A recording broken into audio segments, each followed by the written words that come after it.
అందరికీ నమస్కారం. నేను శిరీష. ప్రస్తుతం మనతో పాటు ఉన్నారు ప్రముఖ ఆధ్యాత్మికవేత్త, జ్యోతిష్య పండితులు, త్రిపుర సుందరి పీఠం దైవజ్ఞ రమ శర్మ గారు. గురుగారితో మాట్లాడదాం. నమస్కారం గురుగారు. గురుగారు, ఈ ఏప్రిల్ 20వ తారీఖు సోమవారం అక్షయ తృతీయ అని వస్తుంది. మరి ఆ రోజు విధి విధానాలు ఏంటి? నిజంగా అక్షయ తృతీయ అంటే నిజంగా బంగారం కొనుక్కుంటే మన దగ్గర ఉన్న బంగారం డబ్బులు అవుతుందా అని చాలా మంది అనుకుంటుంటారు. ఏదైనా కలిసి వస్తుంది ఏదైనా కొనుక్కుంటే అని. మరి ఆ రోజు ముఖ్యంగా ఎలా పూజ చేసుకోవాలంటారు? ఎలాంటి నియమాలు పాటించాలంటారు?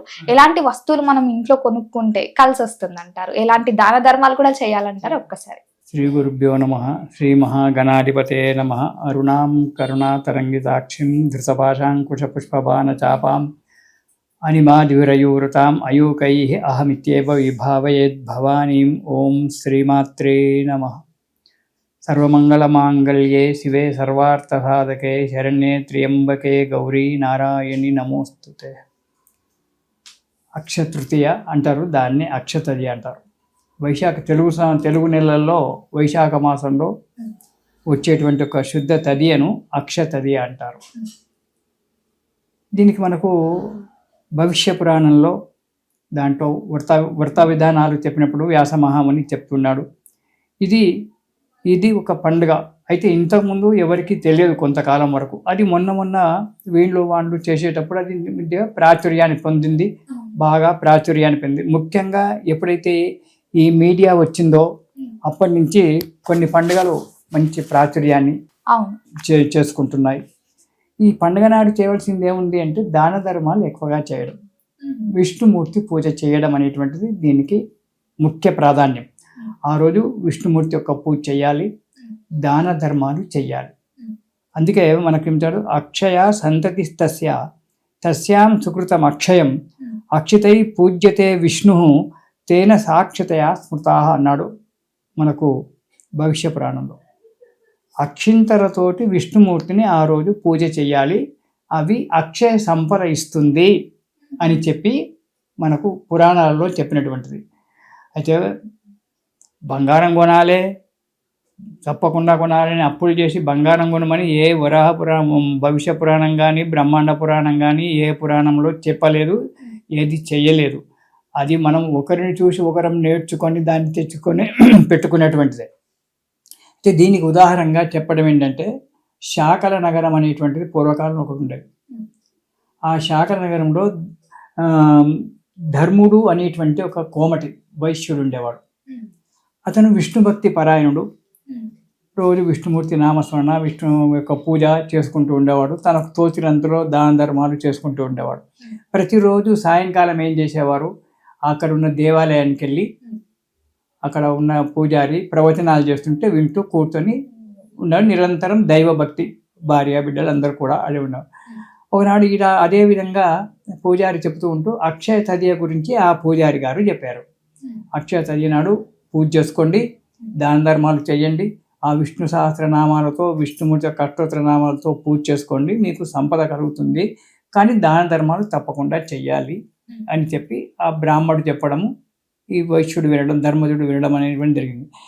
వచ్చి ఎప్పుడు అక్షయ తది వస్తుందా అని చెప్పి ఎదురు చూశాడు. అక్షయ తది రానే వచ్చింది. ఈ కోమటి మహాభక్తుడు ఆ రోజు అక్షయ తది నాడు విష్ణుమూర్తికి ఘనంగా పూజ చేశాడు.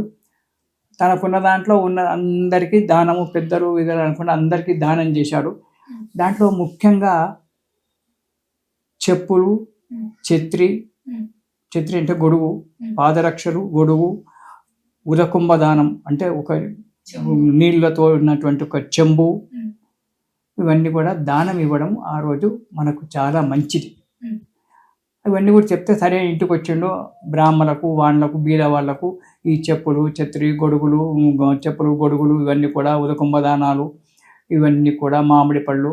ఇప్పుడు మామిడి పళ్ళు మనకి ఇప్పుడే వస్తాయి కదా, దాన్ని సంతాన ఫలం అంటారు, అభీష్ట ఫలం అంటారు. కోరిన కోరికలు మామిడి పండు దానం చేస్తే కోరిన కోరికలు నెరవేరుతాయి. మనసులో ఏ ఉద్దేశంతో మామిడి పండు అక్కడ భగవంతుడికి సమర్పిస్తామో, బ్రాహ్మడికి సమర్పిస్తామో ఆ కోరిక నెరవేరుతుందని చెప్పి అభీష్ట ఫలం అని కూడా అంటారు దాన్ని. కాబట్టి అలాంటి పండ్లు దానం చేయడం ఇవన్నీ కూడా ఆ రోజు. ఆ విధంగానే ఈ ధర్ముడు అన్నీ కూడా చేశాడు.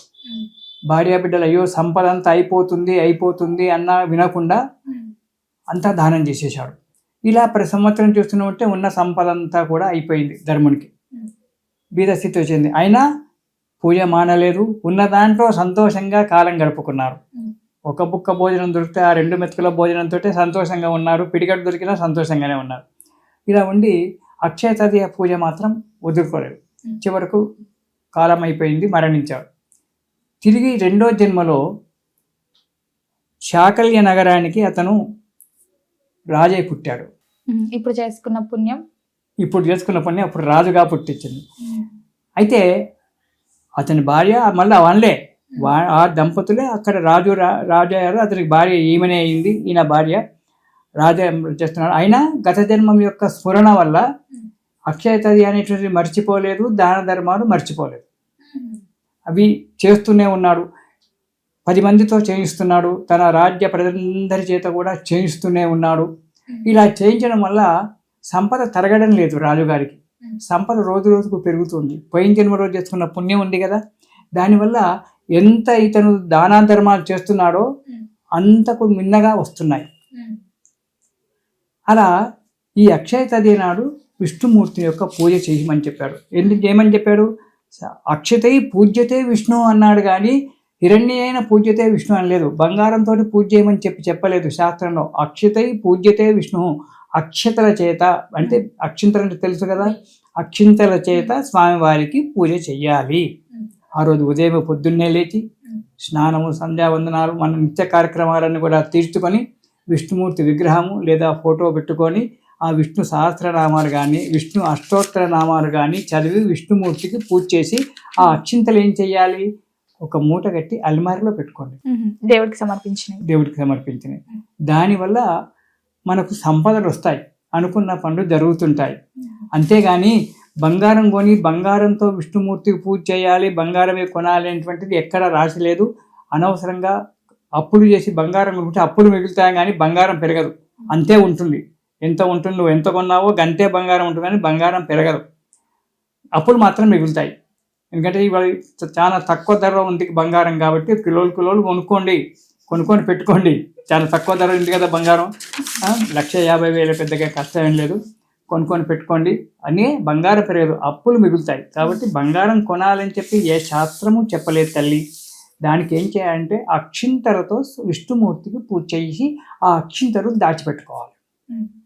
దానివల్ల మనకు అనుకున్నటువంటి కార్యక్రమాలు నెరవేరడము, మనమే వృత్తి వ్యాపారాలు చేసినా ఏం చేసినా కానీ అక్కడ మంచి డెవలప్మెంట్ అయ్యి మనకు అభివృద్ధి కలగడం అనేటువంటిది కలుగుతుంది. అంతేగాని బంగారం పెరిగితే తులం కొంటే 2 తులాలు అవుతుంది బంగారం అనేటువంటిది లేదు.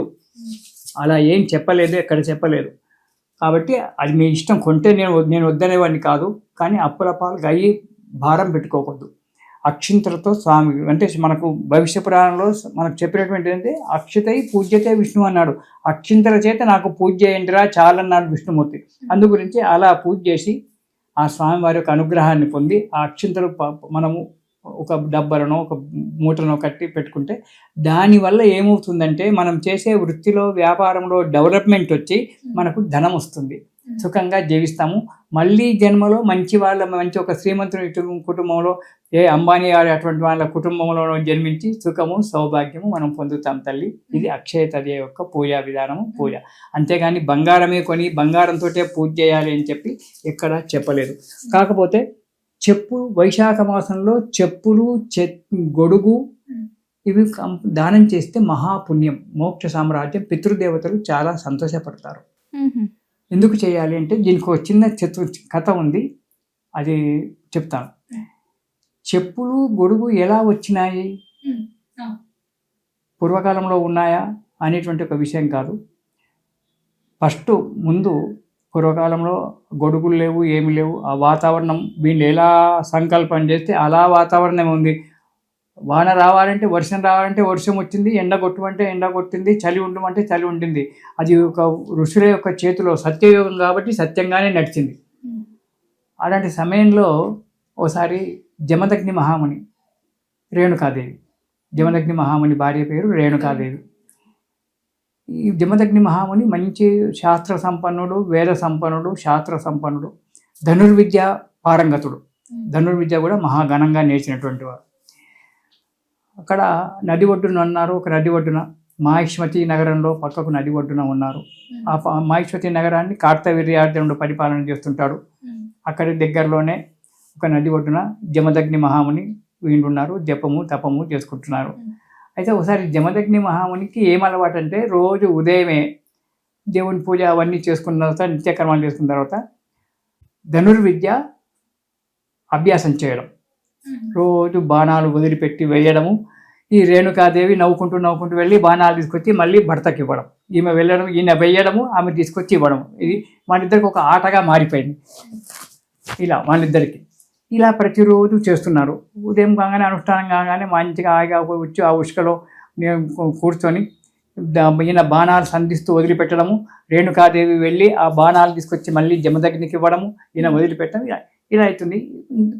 కొద్ది రోజులు అయిన తర్వాత ఏమైందంటే ఒకనాడు వేశాడు, సమయం చాలా అయిపోయింది, మధ్యాహ్నం అవుతుంది.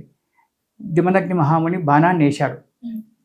వేస్తే ఆ బాణం దూరంగా పడింది. రేణుకాదేవి వెళ్తుంది. మధ్యాహ్నం ఎండ, వేసవి కాలం, కాళ్ళు కాలుతున్నాయి, నెట్టి మాడ మండిపోతుంది, చెమటలు గారుతున్నాయి, నడవలేకపోతుంది. ఆ ఉష్కలో దారిలో చెట్టు నీడకి నిలబడుకుంటూ వెళ్ళి బాణాన్ని తీసుకొని మళ్ళీ నీడకి నిలబడి మెల్లగా వచ్చింది. వచ్చేటప్పటికి ఈమె భయపడుతుంది. ఎందుకంటే మహాకోపిష్టి జమదగ్ని. ఇంతసేపు ఆలస్యం ఎందుకు చేసామని చెప్పి ఏం శాపం పెడతాడో ఏం చేస్తాడో మహానుభావుడు అని భయపడుతూ బాణాన్ని అక్కడ పెట్టి తల ఉంచుకొని నిలబడి, ఎందుకు ఇంత ఆలస్యం అయిందన్నాడు. స్వామి, నా తప్పేం లేదు, కాళ్ళు కాలుతున్నాయి, మధ్యాహ్నం ఎండ, నెత్తి మండిపోతుంది, ఆ చెట్టు నీడకు నిలబడి నేను వెళ్ళి తీసుకొచ్చాను, అందుకు ఆలస్యమైంది. ఇగో నా కాళ్ళు చూడండి బొబ్బలు ఎక్కాయి, నా తల చూడండి వేడికి మండిపోతుందని చెప్తే నిజం తెలుసుకొని సూర్యుడిని శపించడానికి కోరుకున్నాడు మహానుభావుడు. సూర్య భగవాన్ని శపించడానికి చేతిలో నీళ్లు తీసుకున్నాడు. ఈ జమదగ్ని భయానికి సూర్యుడు అన్ని చూస్తున్నాడు కదా, సూర్యుని చలనం లేకుండా చేశాడు. అంటే ఇక ముందుకు ప్రయాణం లేదు, వెనుక ప్రయాణం లేదు, నువ్వు మధ్యాహ్నం పూట అక్కడే ఉండిగా అని చెప్పాడు. సూర్యనారాయణమూర్తి, నువ్వు ఇటు అటు పడడానికి లేదు, మధ్యాహ్న సమయంలో నా భార్యకు బాధ పెట్టావు కాబట్టి నువ్వు ఇక్కడే ఉండిపో అన్నాడు. అలా ఉంటే ఎలా అవుతుంది? ప్రపంచం అవుతుందా?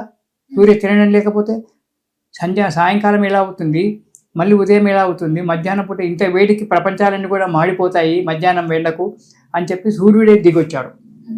వచ్చి జమదగ్ని కాబట్టి, ఇది నా కాలం, నేను ఏ కాలంలో ఏ పని చేయాలో ఆ పని చేస్తున్నాను, నా తప్పని చెప్పి నన్ను మీరు శపించడం బాగుండదు మహర్షి, నాకు ఉపాయం చెప్పండి, ఏదైనా చేయండి అంటే ఏం ఉపాయం చెప్పారు? నా భార్య కాళ్ళన్నీ బొబ్బలెక్కినాయి, అది ఇది అని చెప్పాను. అంటే కాదు స్వామి, బొబ్బలు ఇవ్వకుండా దానికి నేను ఉపాయం చెప్తాను, నాకు చలనం చెయ్యి, అంటే నేను కదిలేటట్టుగా చెయ్యి, నా ప్రయాణం నేను సాగించుకుంటానని చెప్పి అంటే సరే అయితే ఏమని అంటే అప్పుడు సూర్యనారాయణమూర్తి ఏం చేశాడు, ఒక గొడుగు పాదరక్షలు ఇచ్చాడు. గొడుగు ఇచ్చి, అమ్మ ఈ పాదరక్షలు తొడుక్కో, ఈ గొడుగు చేతిలో పట్టుకో, నీకు ఎండ యొక్క బాధ తగ్గిపోతుంది అని చెప్పి పాదరక్షలు గొడుగు ఇచ్చాడు. అప్పుడు రేణుకాదేవి ఈయన బాణాలు వేసినా కానీ సునాయాసంగా కాళ్ళు కాలకుండా, కాళ్ళకు చెప్పులు ఉన్నాయి, పైన ఎండ రాకుండా గొడుగు పట్టుకుంది, సునాయాసంగా. అప్పుడు ఈ పాదరక్షలు గొడుగు అప్పుడు ఆవిర్భవించినాయి జమదగ్ని మహాముని యొక్క. అప్పుడు జమదగ్ని మహాముని ఏమన్నా, అప్పుడు జమదగ్ని మహాముని చెప్పాడు, ఇది చాలా మంచిగుందయ్యా, ఇవి ఒట్టిగా పోవడదు, వేసవి కాలంలో అంటే చైత్ర వైశాఖ మాసాలు, అప్పుడు జరిగింది వైశాఖ మాసంలోనే ఇదంతా చరిత్ర జరిగింది. అంటే మే నెల, ఇప్పుడు మనం మే నెల, అప్పుడు మేము వైశాఖ మాసం అంటాం. ఈ వైశాఖ మాసం జరిగింది కాబట్టి చైత్ర వైశాఖ మాసంలో గ్రీష్మ ఋతువులో ఎవరైతే బ్రాహ్మడికి కానీ బీదవాడికి కానీ ఈ చెప్పులు పాదరక్షలు గొడుగు దానమిస్తారో వారి యొక్క పితృదేవతలు సంతోషపడి వారికి మోక్ష సామ్రాజ్యాన్ని ఇచ్చుగాక అని చెప్పి వరం ఇచ్చాడు. అప్పటి నుంచి ఈ చైత్ర గ్రీష్మ ఋతువులో చెప్పులు, గొడుగు, ఈ మామిడి పండ్లు అభీష్ట ఫలం, అవి ఇప్పుడే వస్తాయి కదా, సంవత్సరం ఒకసారి వస్తాయి కాబట్టి అభీష్ట ఫలం అంటారు దీన్ని. సంతాన ఫలం అంటారు. సంతానం కావాలని, నాకు సంతానం కావాలని దానం ఇస్తే సంతానం అవుతుంది. కోరికలు ఏ కోరికతో తలిస్తే అభీష్ట ఫలం బ్రాహ్మణులకు దానం ఇవ్వడము. ఇంకోటి ఎండాకాలం కాబట్టి ఉదక కలుషం, ఒక రాగి చెంబులో, స్టీల్ చెంబు పనికిరాదు, ఇత్తడి చెంబు కానీ రాగి చెంబు కానీ, దాంట్లో నీళ్లు, చల్లటి నీళ్లు ఇవ్వడము తాగడానికి. ఇలా చేస్తే మనం చేసినటువంటి ఒక పాపాలలో కొన్ని పాపాలు తొలగిపోయి, కష్టాలు తొలగిపోయి సుఖంగా ఉంటాము. అది అలాంటిది అక్షయ తదియ నాడు కనుక మనం చేసుకున్నట్టయితే, అలాంటి దానాలు, ఈ దానాలు కనుక మనం చేసుకున్నట్టయితే మన పాపాలన్నీ తొలగిపోయి కొందరికి ఈ జన్మలోనే మంచి ఫలితం రావచ్చు, కొందరికి మరో జన్మలో మంచి ఫలితం రావచ్చు. అది మనం చేసుకున్న కర్మ ఫలితాన్ని బట్టి ఉంటుంది. చెడు ఫలితం భాగం రాకుండా మంచి ఫలితమే మనకు రావడానికి, కొందరికి ఈ జన్మలోనే మంచి ఫలితం వస్తుంది వాళ్ళు చేసిన కర్మ వల్ల. ఇలా చేసుకోవడం అక్షయ తదియ యొక్క చరిత్రమ. ఇది ఆ రోజు చేసుకోవాలి. బంగారంతో పూజ చేయాలి, బంగారమే కావాలని చెప్పి ఏ శాస్త్రంలో లేదు. సాక్షతై పూజ్యతే విష్ణు అన్నాడు. అక్షింతలతోటే పూజ చేయమన్నాడు కానీ బంగారంతో పూజ చేయమని చెప్పలేదు. అది ఇవి అక్షింతలతోటి స్వామివారికి పూజ చేయండి. మీకు పంచభక్ష పరిమాణాలతో మీకు నచ్చినటువంటి యొక్క పదార్థాలతో తీసుకొని బంధుమిత్రులను పిలుచుకొని వాళ్ళతో మీరు ఇచ్చేసుకోవటం. ఈ ధర్ముని చరిత్ర ఉంటుంది. ఈ ధర్ముని చరిత్ర అనేటువంటిది మీకు పుస్తకాల్లో దొరకవచ్చు, లేదా మన యూట్యూబ్లో కూడా దొరకవచ్చు, లేదా భవిష్య పురాణం అనేటువంటి ఒక గ్రంథంలో రాసి ఉంటుంది. ఆ గ్రంథం చాలా పెద్దది. అలాంటి దాంట్లో కూడా చదువుకొని వృతం చదువుకోకున్నా పర్వాలేదు. స్వామివారికి విష్ణు సహస్రనామాలు కానీ, విష్ణు అష్టోత్తర నామాలు కానీ, లక్ష్మీ అష్టోత్తర నామాలతో, ఎందుకంటే భర్తను వదిలిపెట్టి భార్యను వదిలిపెట్టి భర్త ఇద్దరికి చేయాలి, విష్ణు లక్ష్మికి ఇద్దరికి. అవును, అష్టోత్తర నామాలు చదువుకొని అక్షింతలతో పూజ చేసుకుంటే చాలు. అదే పెద్ద బంగారము. నువ్వు ఎన్ని అక్షింతలు మూట కడుతున్నావో నీ జీవితంలో అన్ని బంగారాలు రావచ్చు, కానీ బంగారం తీసుకొచ్చి పెట్టుకొని అప్పులు మిగిలించుకొని బాధపడాల్సిన అవసరం లేదు. గురుగారు, మొత్తం మీద మాకు తెలియని ఎన్నో మంచి విషయాలు తెలియజేసినందుకు ధన్యవాదాలు. శుభం. సర్వేషాం సమస్త సన్మంగళాని భవంతు.